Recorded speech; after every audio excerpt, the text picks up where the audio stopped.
Welcome to American Medicine Today, presented by the Bonati Spine Institute, featuring the internationally acclaimed inventor of the Bonati Spine procedures, Alfred Bonati, MD. Now here along with Dr. Bonati, your host, Kimberly Brumell. Well, thank you for joining us for American Medicine Today. I'm Kimberly Brumell, joined by our friend and executive radio producer, Ethan Euchre. I am here and happy to be here, might I add.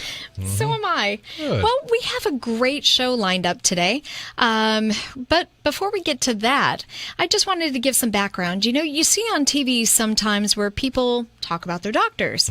Well, there's a big difference between MDs and DOs. And I did a lot of research on this because you always hear Dr. Bonati saying you need to be careful and you need to watch out for things like healthcare providers. He cringes at that term. He does. Healthcare Or providers. medical providers. Because what they do is that's in an effort to try to make people think that nurse practitioners, GPs, are the same as medical doctors. Right, and it's the same with DOs. They're not really the same. And it's not really a slight against nurses or anything like that. Not at all. But they haven't been through the training that an actual MD does. Yeah, the rigorous training. And the difference really has to do with the education. Basically, when you look it up, and Forbes had the most in-depth article on it, but it was saying that those that really couldn't get into the true medical schools were kind of able to skirt the system and still get a medical degree. And they may be very good, but, you know, when it comes to your spine and something that could paralyze you for life, I want the person that was through the most difficult training. Rigorous training. Absolutely. I'm not looking for any fast tracking anywhere because I'd be afraid that they'd goof. And that's just me personally. But there is a big difference between MDs and DOs, and the people at the Bonati Spine Institute. Anyone that's touching your back as far as surgery, they're an MD.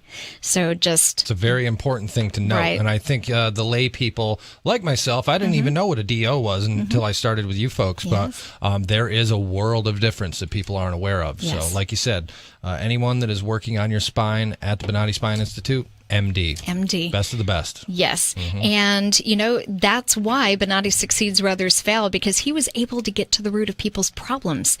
He didn't just treat a symptom, but he was able to exactly pinpoint where the problem is coming from, and he's restored thousands of people's motion and help them regain their strength. And with that said, we have an exciting show. We have Layla Ali, a pharmacist, and we're going to get her perspective on why or why not certain drugs work. And why they don't work. Exactly. Yeah. And then we have Dr. Jerry Silver, and he's going to be on the program using peptides to help spinal cord injuries in lab rats, but it has really great potential in paralyzed humans. Yeah, this is big stuff. Yes. And from what I've read about Jerry Silver and what I've talked to him, you know, sort of prior to the show, it's got a lot of promise for helping people that have spinal cord injuries, paralyzed Correct. people get back in motion. So Oh, yeah. There's 3 different things that it can do, and some have regained all in bits and pieces, I think. Yeah, it's very, very interesting stuff. We'll get to that in just a minute, but up first.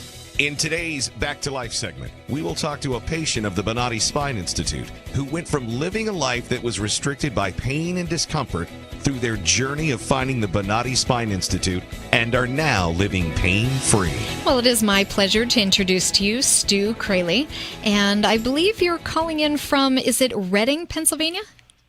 Yes, ma'am. Perfect. Well, you have such an incredible story, so why don't you kind of start from the beginning and tell us how you came to be in pain? Well, right now I'm 59 years old. I started out as a child working on local farms. All the neighbor kids were a little older than me. There was no bullying back then. You either fought or ran. Around the time I was 12 years old, I started riding motorcycles. I raced motocross from 16 to 21 years old. I got married at 22, worked construction all my life. Graduated high school in 74, and from 74 to 78, I worked for other contractors.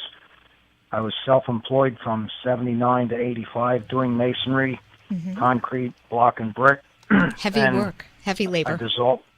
Pardon? Heavy labor. Yeah, very physical work you did for most of your life. Yes. The old guys, they worked hard, they played hard, everything was to the max. Then I dissolved that business because everybody was putting siding on homes. They didn't really want brickwork. They wanted a bigger home, more square footage. So in 1986, I started excavating. I did that from 86 to 2006. In the process, around 1995, I was taking tree limbs off for a job that I was getting ready to dig out the next day. Lightning had hit the tree. I was up over 100 feet, and on my way back down, normally lightning will blow the bark off a tree. This time it didn't. It blistered it. So at about 33 feet where the tree had a Y in it, I unhooked my belt to take 2 steps, and I hit bark. It was blistered. There was 22 inches where my gaff cut through bark. I never hit good wood. I fell, and I broke 6 ribs in my back. I did not let anyone operate on me. I just struggled with the pain straight through, and each year got progressively worse. It ended up about a year ago, I was numb in 3 fingers on my left hand and my forearm. My legs were constantly tingling, falling asleep. Stu, let me interrupt for a quick second. How long did you, after the accident, you suffer like that with these broken ribs? Obviously, they'll heal, but if there's more damage than just the broken ribs, how long did you walk around like that? Signed myself out of the hospital 2.5 days after I was admitted, and I wore one of the plastic braces with little clamps on. I kept those screwed in as tight as I could. But I lost almost that entire summer. That happened probably in, I'm going to say, real close to the end of June. I lost most of that summer. I just couldn't get back in the equipment. It hurt too bad. You'd get in, you work, and as soon as something jarred, pulled, whatever, I always told people I didn't cry, but there was water running out of my eyes. So it hurt bad. Let me ask you something, though. You're talking a span of approximately 20 years. So to suffer in that intense pain, and you were starting to say how it was affecting your forearm, your elbow to your wrist, and 3 of your fingers, I believe you said, like middle, ring, and pinky. And it was, were you starting to say that it was affecting like temperature, how you felt? Oh, yeah. The longer it went, the colder I was. Last year, even in the summer, I was wearing long underwear. A lot of times it'd be in the 60s, just about 70. I'd still have my Carhartts on that most guys were taking off when it hit 30. Now, let me ask you something. When you were in this pain, did you do any conservative treatments? I heard you say right away you weren't going to get any surgery. But what other methods did you try anything? When you were... I pushed it off for a couple years, and I did try chiropractic a little bit. I get just real short temporary relief. It would last from whenever the chiropractor twisted me around to the night that I slept. The next morning when I got up, I felt as bad or worse.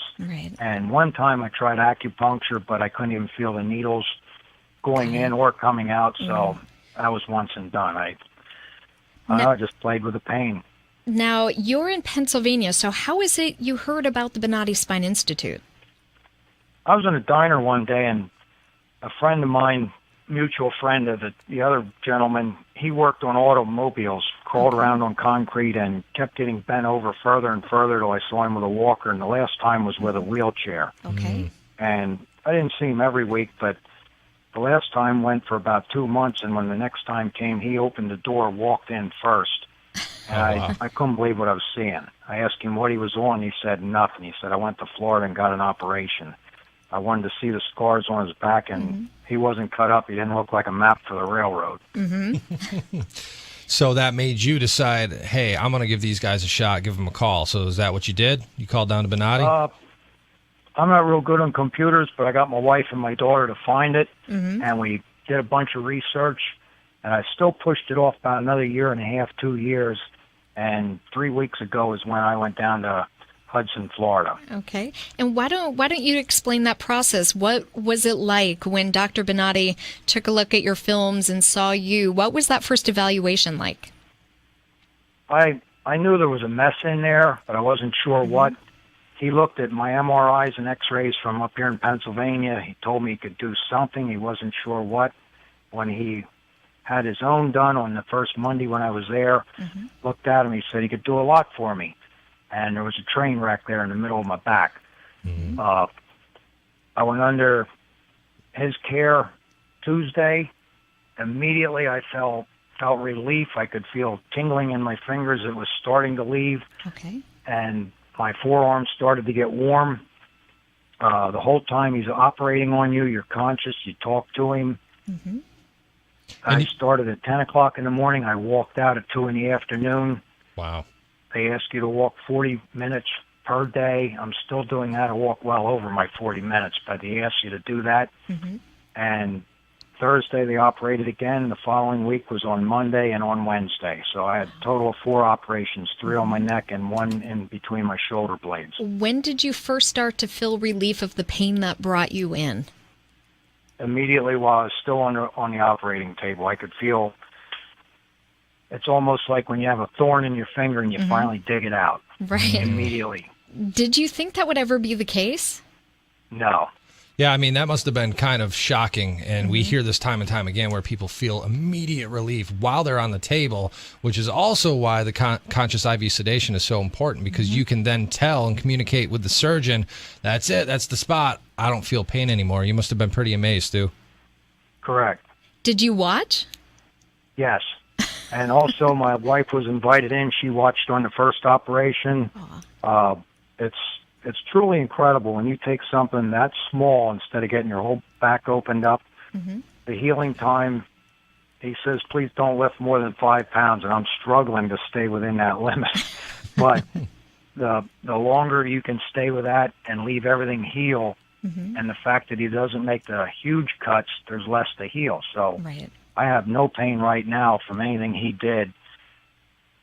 That's great, and this was just a few weeks ago, so that's unbelievable. Yes, 3 weeks ago. Unbelievable, Stu. So if you saw somebody suffering like you were, would you feel confident enough to talk about the Bonati spine procedures? Most definitely. I've been handing out business cards, and I've been telling people, because a lot of people up here are in pain, and they were waiting to see what happened to me. Being self-employed, I got a lot of connections, and too many people up here are afraid to go under the knife. They don't want the 5 to 7 weeks of laying in a bed and then trying to get up and, start their life over. I don't blame them. Well, send them on down. We'll take care of them. I will. Well, Stu, you have an amazing story. We are so happy that you're on the path to good health, and that, you're getting back to work, and you are slowly regaining your strength and getting back in motion. Thanks for coming on, Stu. Yes.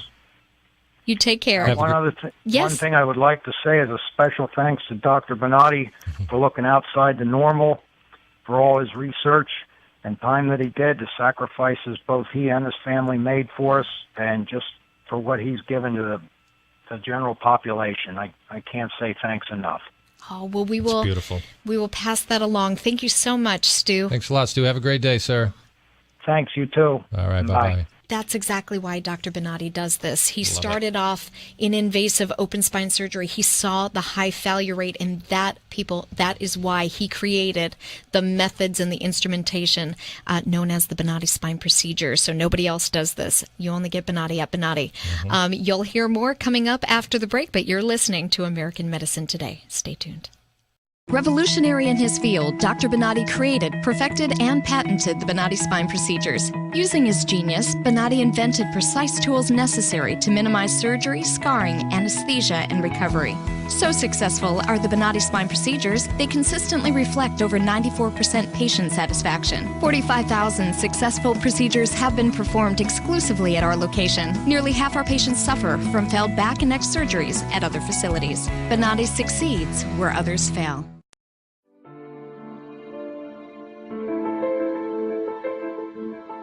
This is the first time that I am pain-free after 18 years, and it's just wonderful. I love it.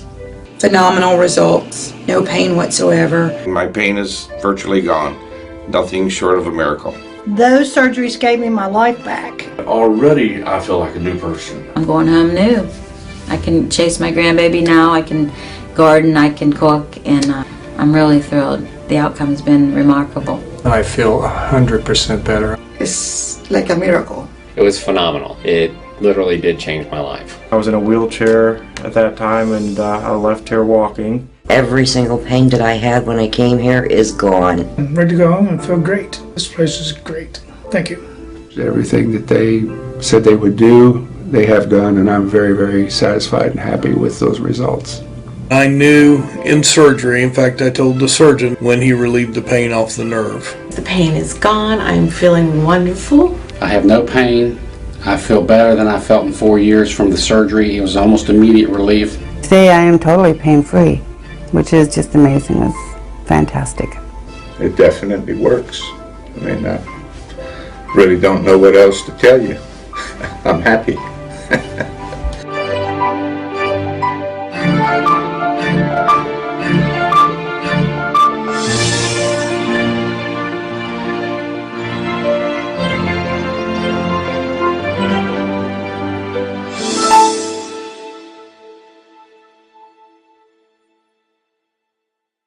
Revolutionary in his field, Dr. Bonati created, perfected, and patented the Bonati spine procedures. Using his genius, Bonati invented precise tools necessary to minimize surgery, scarring, anesthesia, and recovery. So successful are the Bonati spine procedures, they consistently reflect over 94% patient satisfaction. 45,000 successful procedures have been performed exclusively at our location. Nearly half our patients suffer from failed back and neck surgeries at other facilities. Bonati succeeds where others fail. Welcome to American Medicine Today, presented by the Bonati Spine Institute, featuring the internationally acclaimed inventor of the Bonati spine procedures, Alfred Bonati, MD. Now here along with Dr. Bonati, your host, Kimberly Brumell. Thank you for joining us for American Medicine Today. We have an exciting guest, but before, I'm Kimberly Brumell, and we have our executive producer, Ethan Euchre, here. I am here as always. On the line, we have Dr. Laila Ali, and she has been a pharmacist for 16 years and has seen how patients have taken more and more medications over time, and they tend to get sicker and sicker. And it inspired her to find better ways to treat sickness, and she's written a new book called Off Balance. The American Way of Health, and she's a pharmacist. She's got a pharmacist perspective, rather, on why drugs don't work. So, welcome to the show, Dr. Ali. Thank you, guys. Thank you for having me. Appreciate it. Absolutely. Can you tell us kind of what inspired you to write this book? I'm sorry, it's a little shaky. You said what inspired? What inspired you to write this book? Yeah, no, I was working for a lot of years, and I see people just get more and more medications, and they never seem to get better. And someone that would be completely healthy 30-something-year-old in 10 years would be on a pile of medications, you know, for diabetes and different things. And I'm like, there just has to be a better way. Now, Laila, you don't think that some of this just has to do with aging? I mean, everyone knows for the most part someone, you know, in their 60s, 70s, 80s that have to take a handful of pills every day, and we take it for the norm that's how life is going to be. But you're saying it doesn't have to be that way? It doesn't have to. And the other thing too is that the ages are getting younger and younger. I mean, when I was a kid, we didn't know many people with cancer. They were always really older, and now it's just everywhere. But yeah, the issues are becoming sooner, and you can see the population is just getting more and more unhealthy because people are depending upon the pills for their health. Mm-hmm. And they're not going to help them. Why do you think that more doctors aren't taking a more holistic approach to medicine? The doctors aren't trained in it, so if they want to do something holistic, they have to actually step out. They don't learn it in medical school. Mm-hmm. They learn a lot of stuff, but they don't learn holistic. And they actually, in pharmacy school, I can tell you, we just learned that it's not FDA approved, and it was always kind of subtly discredited. So if you want to know about holistic, you really can't depend upon doctors or pharmacists. Because, the school is just trained to, discredit it and say it's not really as good. So if you get people fresh out, that I know a lot of young pharmacists, and they're just like, well, we don't really believe in holistic, is kind of the attitude you get. Dr. Ali, that was actually going to lead me to my first point. And I know Dr. Bonati, every time we've sort of brought up a lot of this holistic stuff, he sort of rolls his eyes, and I kind of do too. To me, it's, you bring up the word holistic, and I think of some hippie doing yoga. It doesn't, to me, seem like there's any real science behind it. Is there? There is a lot of science behind it. We're not trained in it. It's kind of like it's a brainwashing, and it's sort of done by the medical community when they say it's not. Because, if you look at the acupuncture and Ayurvedic medicine, they've been around a long, long time. That's true. And they're using hypnotherapy, in a lot of places. But you have to dig. There's a whole history of the American Medical Association suppressing these, if you look that up. And that's the reason. I mean, medicine is really popular. It's a norm because it's the most profitable. Correct. Not the most effective. The ones that can treat you for a remedy with a few bucks, you won't see commercials on it because they can't afford it. You only see the commercials on things that make huge profits. Well, and that also have a laundry list of bad side effects. Right. Exactly. Yeah. That's, and do you they believe... mumble through quickly, right? But yes. yeah, you don't see people on commercials running through the beach after acupuncture because it's cheap and it just gets you right back in balance. Well, a lot of it too, Dr. Ali, is the relationship between big pharma and the medical community. Yes. You know, a lot of them, it's a They're very directly correlated. Yeah, it's a totally incestuous relationship, and they all get rich off of each other. So, do you think the FDA really protects the citizens from dangerous drugs? Oh gosh, I really don't think so. And that's just the thing that the American medicine is basically hijacked by the pharmaceutical companies. So if you go to a doctor, then they won't know anything about any other ways to treat things except drugs, right? So, if you have some emotional problem or even like the people that need to lose weight, they don't have anything, so they'll go right to surgery. And there's a lot of different things people could do to learn about their thoughts and emotion. And I see I'm sorry? Speaking of thoughts and emotion, I noticed that that's one of the sections of your book, Off Balance, Dr. Laila Ali. I remember reading a long time ago about a guy who had cancer, and he went through chemotherapy. It sort of went into remission, but it ravaged his body. It devastated him. He almost lost his life just due to the chemotherapy, not even the cancer. So when it went into remission, he thought, if it ever comes back, I am not doing this again. Wouldn't you know, it came back. And he used the power of positive thinking, which again sounds like one of these new agey things, but he envisioned the white blood cells in his body as being dragons going after. It was a crazy essay that I read about, and his cancer went away, and it was all the power of the mind. Yeah. I have an interview with a lady in my book who healed herself from ovarian and breast cancer, and the doctor screaming at her to go get surgery. And she used a lot, she did cleansing, she did visualization techniques, and dealt with her emotions and things like that. She kind of knew, and she wrote a book on it, and she's been alive for 20 years. And once you learn to get back in balance, you don't have that fear of it coming back. You know how to handle it. It really is amazing, some of the things that the mind can do. I also, on the other one where you said, are the drugs out there safe? I don't know if the drugs, the ciprofloxacins and those quinolones. I interviewed another guy in my book, and he actually was a young 30-something-year-old, and he's been disabled after taking this antibiotic for a slight stomach problem. So there's people that are actually disabled from antibiotics that are regularly prescribed. And once enough people get injured from it, then they'll finally pull it off the market. But it's going out all the time now. Well, the Cipros and Levaquins and things like that. Well, it's scary because so many colds are going around, especially this season, and so everyone's being put on these various antibiotics. And if you can have some serious health repercussions, something to keep in your mind. Yeah. I'd also like to... and hopefully they're prescribing less antibiotics for colds, because that's the one thing you really don't need.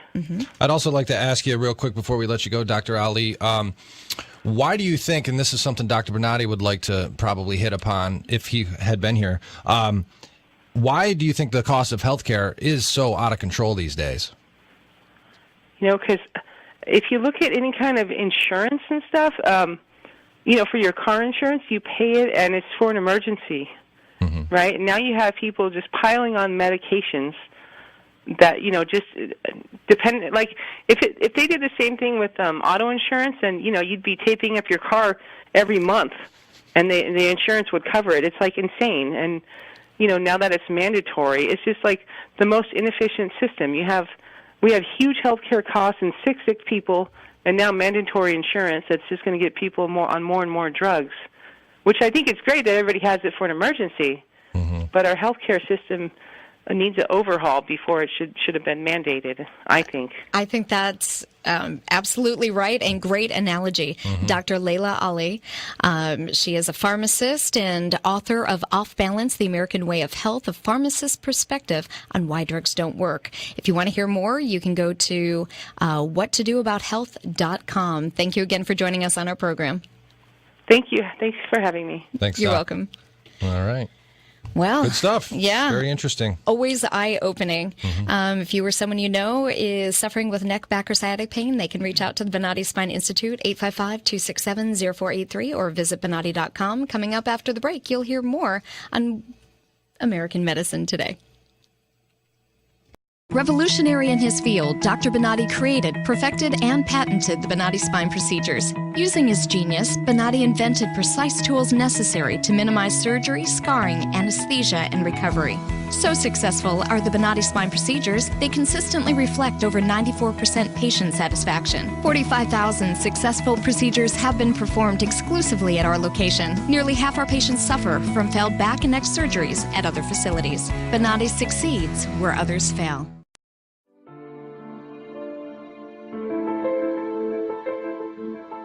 This is the first time that I am pain-free after 18 years. And it's just wonderful. I love it. Phenomenal results. No pain whatsoever. My pain is virtually gone. Nothing short of a miracle. Those surgeries gave me my life back. Already, I feel like a new person. I'm going home new.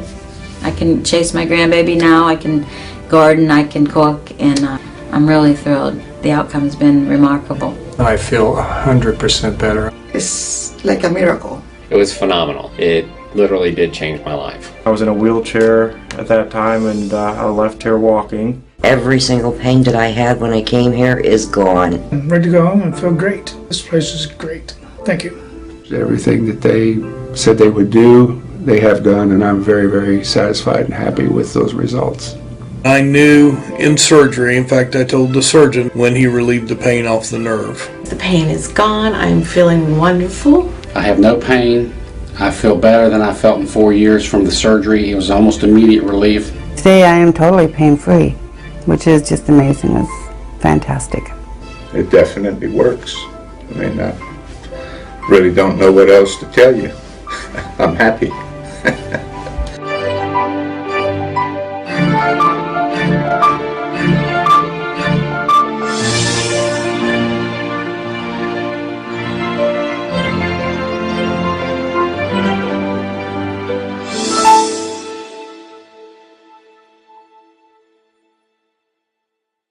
Revolutionary in his field, Dr. Bonati created, perfected, and patented the Bonati spine procedures. Using his genius, Bonati invented precise tools necessary to minimize surgery, scarring, anesthesia, and recovery. So successful are the Bonati spine procedures, they consistently reflect over 94% patient satisfaction. 45,000 successful procedures have been performed exclusively at our location. Nearly half our patients suffer from failed back and neck surgeries at other facilities. Bonati succeeds where others fail.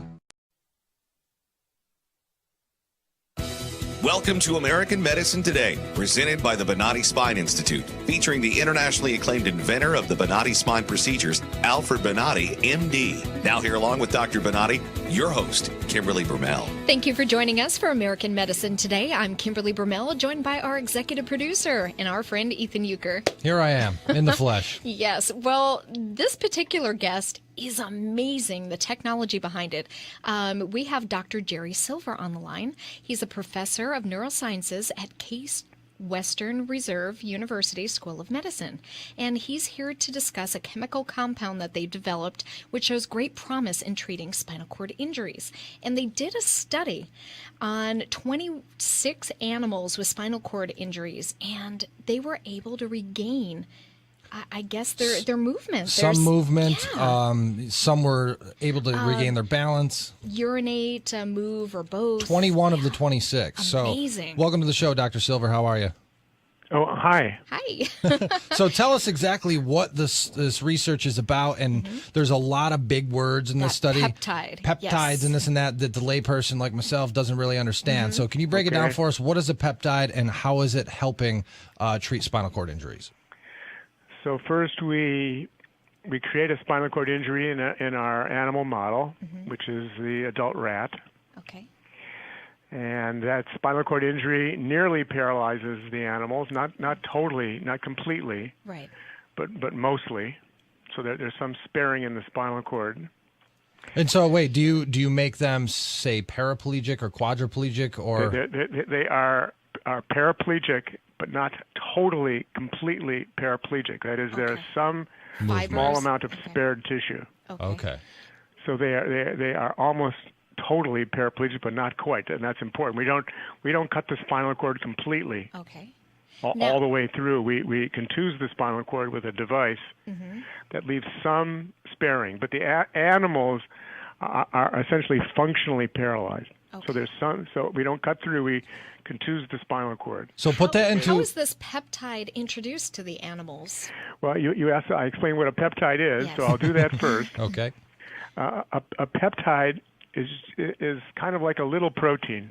Okay. It's just a series of amino acids, and they are designed to bind to and turn off a receptor that the nerve cells make that traps them in the scar of the spinal cord that develops after we hit it with our device.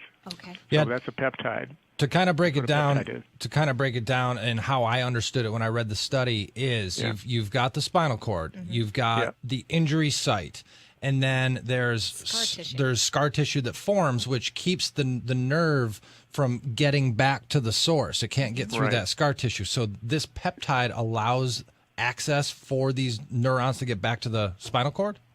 Yeah, so basically what happens is the spinal cord is injured, and it can be injured by our device or by a car accident or a diving accident. Bleeding occurs, and there's lots of inflammation, and that triggers the formation of scar. Scar is important because it walls off the injury in the spinal cord. But in doing so, the scar makes a family of molecules that we'll talk about shortly called the proteoglycans. I know that's another big word. We'll talk about that. Too many syllables there. Yeah, I know. Well, it's pretty simple, but we'll define proteoglycan shortly. Okay. Sure. It makes this family of molecules, and those molecules in the scar bind to a receptor on the nerve cells that have been cut and entraps the nerves like flypaper in the scar, so that they become entrapped. Stuck in the scar forever. And the tip of the nerve now resides in the scar rather than traveling past it towards the target. Right. So what our peptide does is basically turn off that receptor on the nerve cells so they don't see the proteoglycans, basically. And so they keep on growing and sprouting. So it's almost like when you unplug something from the wall, that device that is operated through the cord isn't getting the electricity anymore. So your peptide allows that cord to bridge the gap back to the power source. Right. It allows the nerves to regenerate and also sprout. So we get some regeneration, but also a lot of sprouting of some of those fibers at the bottom, the ones that remain, the ones that we didn't cut in the first place. So they can also sprout. So two things happen. You get some regeneration, but also a lot of sprouting of the remaining fibers.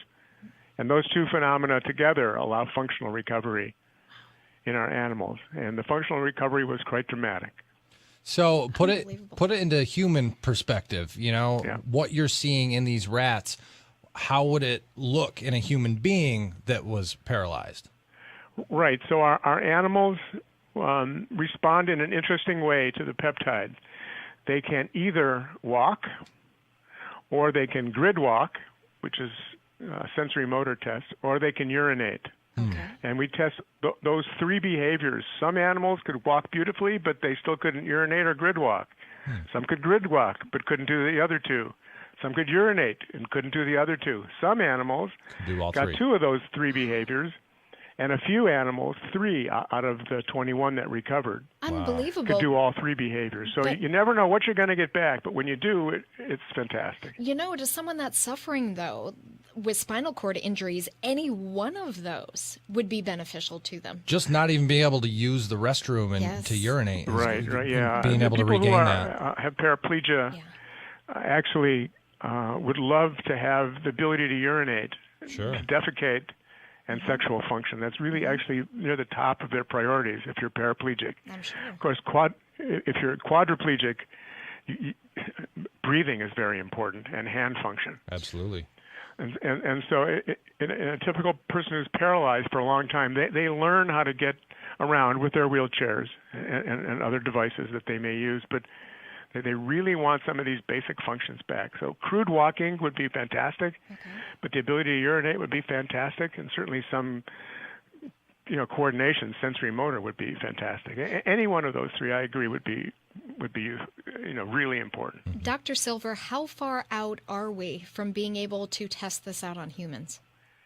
Okay, so I want to stress that our strategy has been useful in acute injury. Okay. So our animals were recently paralyzed when we applied the peptide. Okay. So what we're doing next, and we're doing those experiments right now, is to test our peptide in animals that are more chronically injured. So we're waiting several months after the injury to apply the peptide. So those experiments are ongoing, and I have to tell you right now that results are looking interesting. Fantastic. But that's all I can say so far. We haven't, finished those studies yet. So we'd like to do a chronic injury study first. Okay. Second, we would like to use our strategy in a larger animal model. Got it. Humans are pretty big. Yes. And our spinal cords are large, and nerves have to grow a very long distance compared to that in a rat. True. Sure. So in addition to our chronic injury studies, we'd like to try a bigger model, probably cat, dog, or preferably pig, mini pig. Okay. And so we're in the negotiation stages with a couple of labs that are interested in trying our peptide in a larger animal model. And we're just about out of time, Dr. Silver, but very quickly, what are some of the other applications that you foresee this being used for? Heart attack, peripheral nerve injury, MS, things like that? Yeah, that's a very important question. Scar is a problem that occurs all over the body, not just after spinal cord injury, of course. Scarring occurs in the heart after a heart attack, in peripheral nerves after they're injured. In multiple sclerosis, there is scar in the plaques, in Alzheimer's disease. You name it, scar is often a problem. And we have a paper coming out shortly that's really exciting on the effect of the peptide in a heart attack model. So although I can't tell you the details because we're under embargo, but that paper will be coming out in a few weeks in Nature Communications on the heart. See, really exciting. I thought we were tight, Dr. Silver. You can't give us some details here? Come on. No, we're embargoed, and I can't. We'll have you back much. in a few weeks once it's come out back there. in a few weeks. I'd actually rather you wouldn't say much about the heart, but it does. It is. This is very, very exciting in our use of the peptide in heart. Yeah. Well, if you're excited about it, we're certainly excited about it. Can you go over the name again of this peptide? It's intracellular sigma Yeah. peptide? Okay. So the receptor is another long name. First of all, I'll tell you what proteoglycan means. Proteo means protein, and glycan means sugar.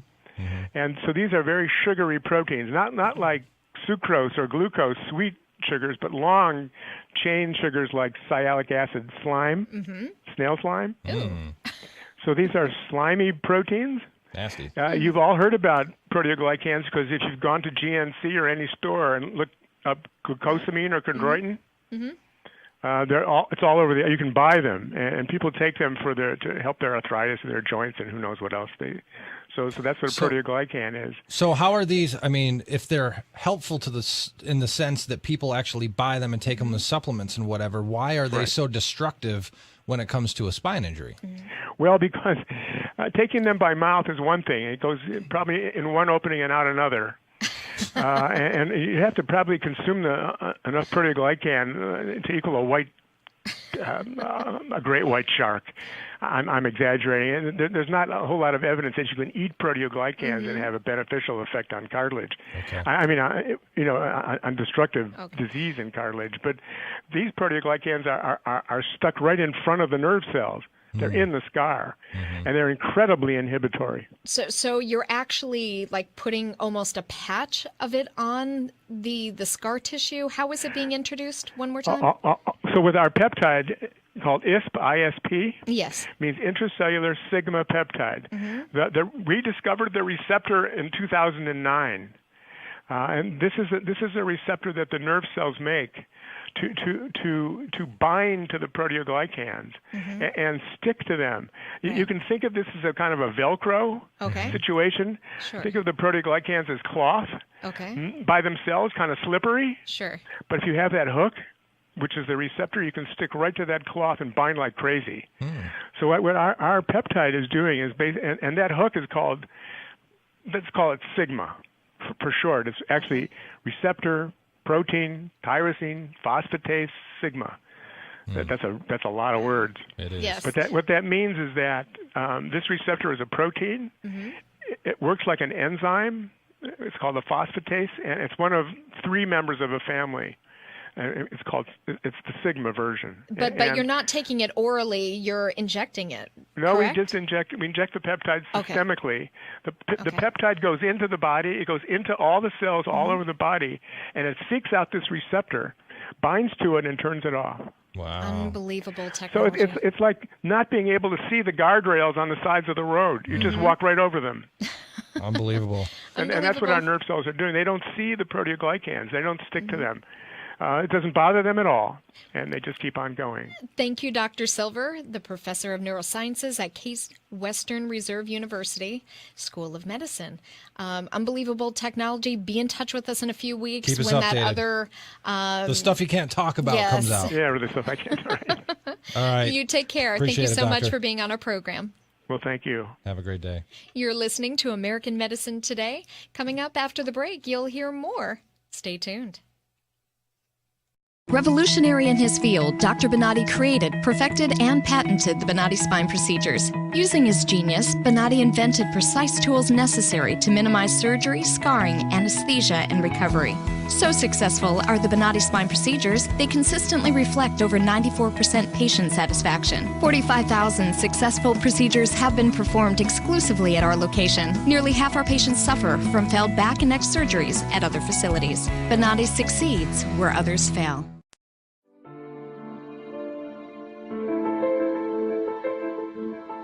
This is the first time that I am pain-free after 18 years. And it's just wonderful. I love it. Phenomenal results. No pain whatsoever. My pain is virtually gone. Nothing short of a miracle. Those surgeries gave me my life back. Already, I feel like a new person. I'm going home new. I can chase my grandbaby now. I can garden. I can cook. And I'm really thrilled. The outcome's been remarkable. I feel 100% better. It's like a miracle. It was phenomenal. It literally did change my life. I was in a wheelchair at that time, and I left here walking. Every single pain that I had when I came here is gone. I'm ready to go home and feel great. This place is great. Thank you. Everything that they said they would do, they have done, and I'm very, very satisfied and happy with those results. I knew in surgery, in fact, I told the surgeon when he relieved the pain off the nerve. The pain is gone. I'm feeling wonderful. I have no pain. I feel better than I felt in 4 years from the surgery. It was almost immediate relief. Today I am totally pain-free, which is just amazing. It's fantastic. It definitely works. I mean, I really don't know what else to tell you. I'm happy.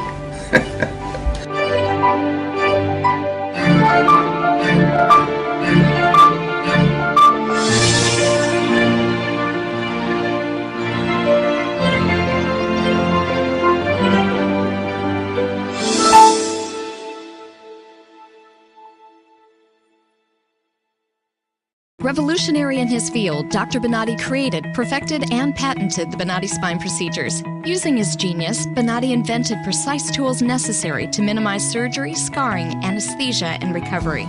So successful are the Bonati spine procedures, they consistently reflect over 94% patient satisfaction. 45,000 successful procedures have been performed exclusively at our location. Nearly half our patients suffer from failed back and neck surgeries at other facilities. Bonati succeeds where others fail.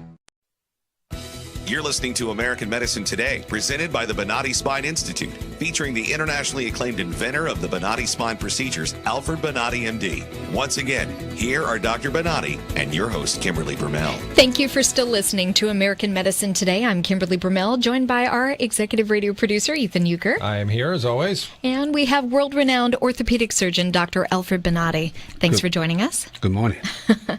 Well, we wanted to discuss Let's look at what's new in medicine today. Let's take a look. Featuring Alfred Bonati, MD. All right. Well, Doc, you want to talk about what? Epidural steroid injections and Stem cells, I thought. That's the next one. Yeah, we will talk about the epidural steroid injections first. Okay. We need to realize that in medicine you have all the time treatments that they are being constantly renewed with the time. Mm-hmm. So epidural injections were practically something that started on the 1960, 1970 or so. The idea was to use an anti-inflammatory. The anti-inflammatory will remove the discomfort of the nerve that was injured by whatever the trauma at that time, and that removing that inflammation, the patient should feel better. Problem, like everything that gets in the hands of people, sometimes they feel when you have a hammer in your hand, everything that sticks out is a nail. Mm-hmm. Yeah. So they start to use the epidural injections in the wrong direction. Mm-hmm. If you do a very clear study, and as a randomizing study, there are several in the literature. They're using 2,000 patients, several years follow-up. Mm-hmm. They're using 400 patients and years of follow-up. The problem with this is they put in a box everything. It's like a nightmare. So the diagnosis is not correct. If they don't have a correct diagnosis, you're not going to have correct results. Mm-hmm.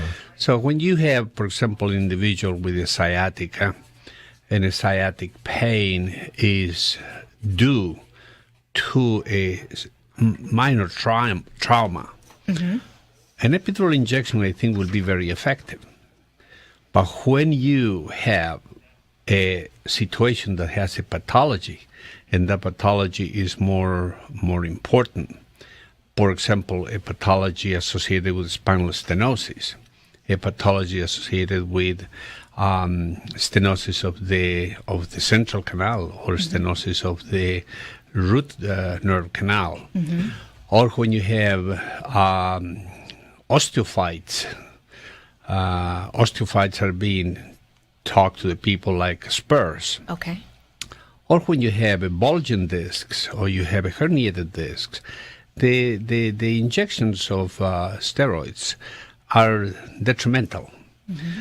They may remove some of the discomfort for a few hours or a few days, but then the people will start to use that extremity more, and when they start to create more demand on that leg, the damage on the nerve is going to be worse. Is it, let me jump in because I'm not sure, but isn't there a limit to how many injections you can have within a certain time frame? Yeah, I was also, before you even answer that, Doc, I was going to mention as well that we've had some patients on here before who were getting shots prior to actually seeking out surgical methods, and they were saying that what you just said, you're only limited to a certain amount, and that a lot of times you get one and you think, wow, the pain's gone, and then every time you got to go back, it's a shorter and shorter period of relief from the pain. Well, but then isn't there also weight gain? Well, it's not liver only damage. It's not only I mean, let's answer your question. Okay. First and anything is, yes, it's a limited of amount of injections you can use.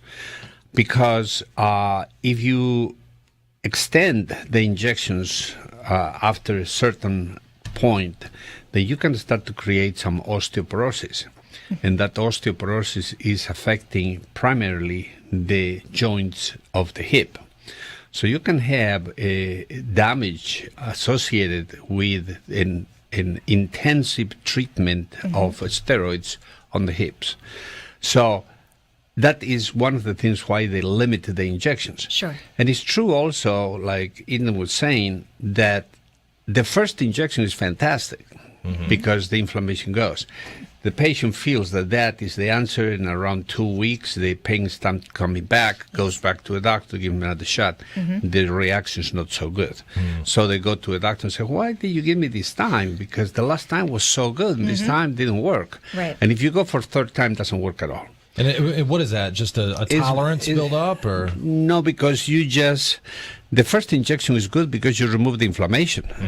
The second injection, the inflammation is gone. Wow. Now the pathology is acting, and the third inflammation, the third injection is not really working at all because now you have a full-blown pathological intrusion on the nerve, and then it's no more inflammation there. It's just now the nerve against a substance that's creating the problem.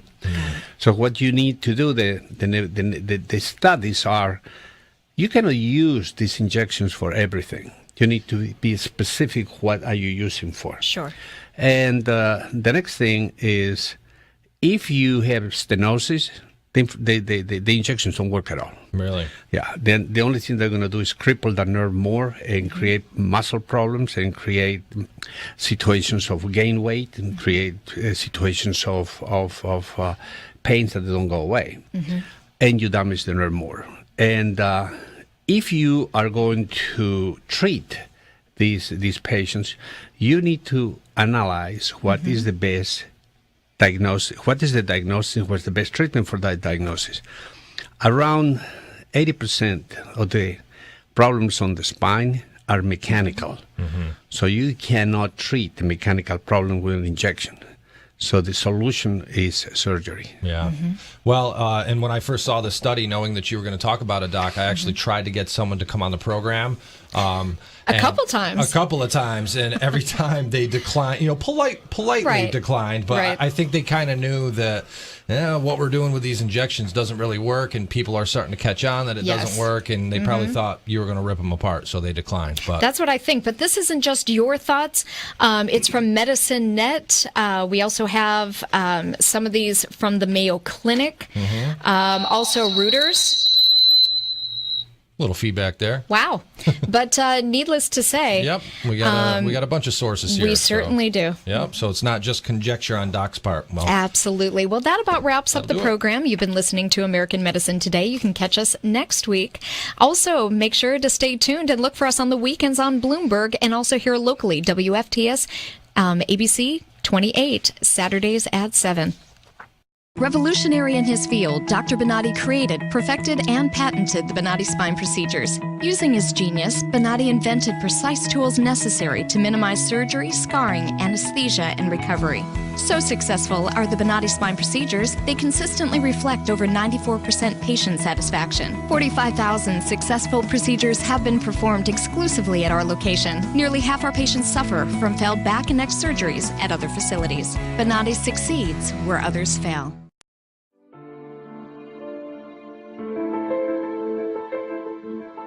This is the first time that I am pain-free after 18 years. And it's just wonderful. I love it.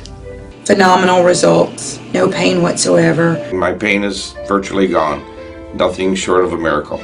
Those surgeries gave me my life back. Already, I feel like a new person. I'm going home new.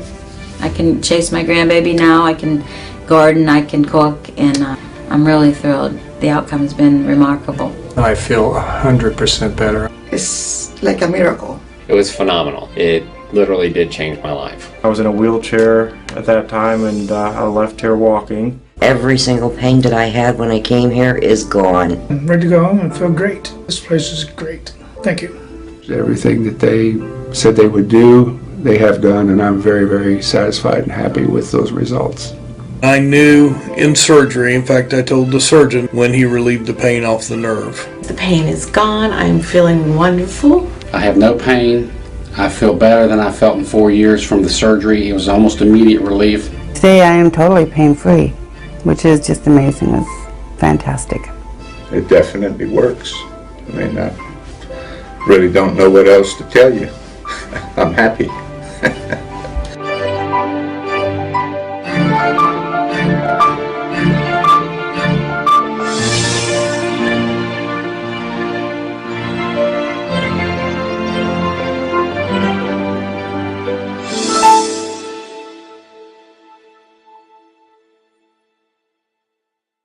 Revolutionary in his field, Dr. Bonatti created, perfected, and patented the Bonatti spine procedures. Using his genius, Bonatti invented precise tools necessary to minimize surgery, scarring, anesthesia, and recovery. So successful are the Bonatti spine procedures, they consistently reflect over 94% patient satisfaction. 45,000 successful procedures have been performed exclusively at our location. Nearly half our patients suffer from failed back and neck surgeries at other facilities. Bonatti succeeds where others fail.